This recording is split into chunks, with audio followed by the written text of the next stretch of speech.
Salut tout le monde, j'espère que vous allez bien. Cette semaine, on se retrouve pour une capsule assez relaxe parce que j'avais envie de vous faire un story time de quand j'étais au primaire.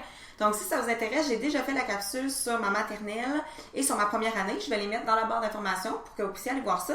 Puis aujourd'hui, on se parle de ma deuxième année. Donc, si ça vous intéresse, restez avec moi.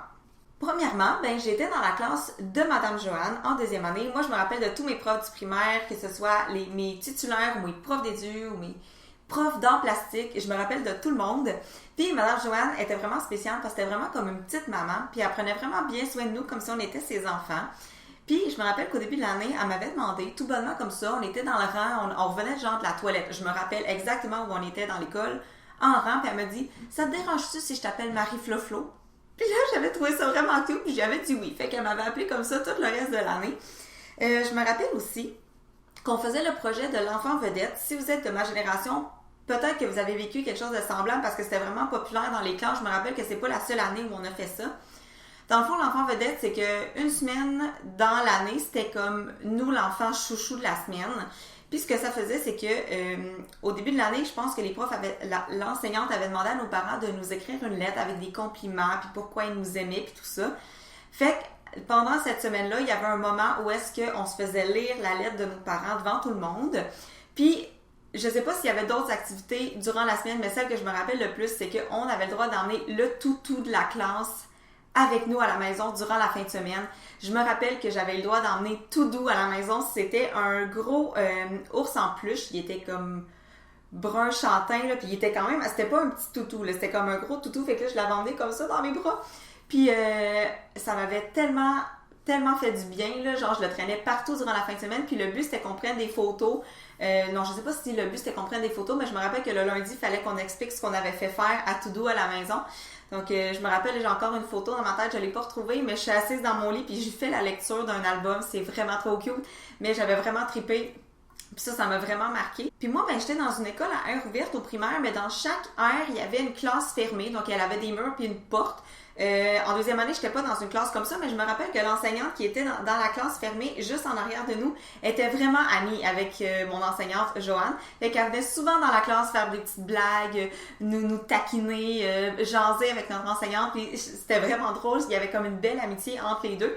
Fait que ça m'a vraiment marqué. Je me rappelle plus comment elle s'appelle. J'ai juste Sylvie dans ma tête, mais je suis sûre que c'est pas ça. Mais elle venait tout le temps quand elle était en période libre, là, elle passait dans la classe, elle nous faisait des petites blagues, elle nous chatouillait. Fait que ça, c'était vraiment drôle. J'ai aussi un souvenir un peu négatif par rapport à cette enseignante-là parce que, dans le fond, moi, j'étais un enfant qui a mis ses doigts dans sa bouche vraiment longtemps. Moi, c'était pas le pouce, là, c'était ses deux doigts. Je me rappelle même plus c'était quelle main, là. Mais c'était deux doigts que je mettais dans ma bouche, puis j'ai fait ça là, facilement jusqu'en 5e année. Puis je l'ai refait par la suite, là, mais dans le privé, là, je le faisais encore quand je me couchais le soir ou quand j'étais anxieuse, mais dans le privé, mais j'ai fait ça facilement à l'école là, jusqu'en 5e année. Puis je me rappelle que Joanne avait décidé de mettre du ruban adhésif sur mes doigts pour que j'arrête de les mettre dans ma bouche. Puis je me rappelle que ma mère avait vraiment pas aimé ça, elle était vraiment pas d'accord avec cette méthode-là.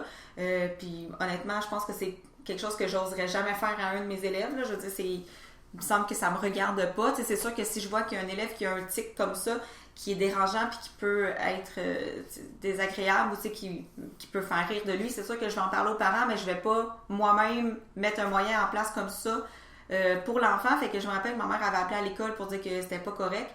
Puis, c'est ça, moi, j'avais comme pas vraiment réagi, là. J'étais comme, je pense que j'étais consciente qu'il fallait que j'arrête de le faire, mais j'étais pas consciente que c'était pas à elle de me donner les moyens d'arrêter de le faire. Fait que voilà.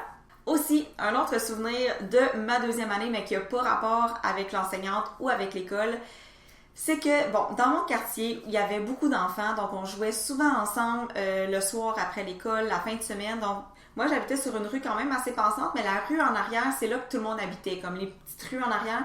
Fait qu'on passait par la piste cyclable, puis on allait jouer ensemble. Fait que j'avais plein d'amis sur la rue d'en arrière, puis on prenait tout l'autobus ensemble le soir puis le matin. Puis, à un moment donné, il y en a une dans notre gang qui a dit « Hey, est-ce qu'on marche pour revenir à la maison ce soir? » Deuxième année, j'ai 8 ans. Puis là, moi, j'étais comme, pourquoi pas? On connaît le chemin, là, c'était pas si loin que ça, mais pour des enfants de deuxième année, quand même. Fait que moi puis deux de mes amis, on a décidé qu'on prenait pas l'autobus ce soir-là puis qu'on marchait. Fait que, je veux dire, ils nous ont pas vus partir. Je veux dire, le chauffeur d'autobus, il prend pas les présences, là. Fait que, go, nous autres, on était partis. Fait qu'on a marché, tout s'est bien passé, là, on connaissait super bien le chemin. C'est juste que, en étant à pied, mais ça a pris plus de temps qu'en autobus. Fait que quand on est arrivé au coin d'autobus où est-ce qu'ils devaient nous débarquer, ben, nos parents étaient là puis ils étaient vraiment pas de bonne humeur parce qu'on n'était pas descendus de l'autobus. Fait que je sais pas ce qui s'est passé pour mes 2 amis. Moi, c'est sûr que je me suis fait chicaner. Là, mes parents m'ont dit qu'il fallait pas faire ça, que ça pouvait être dangereux, puis blablabla. Je ne l'ai jamais refait de ma vie.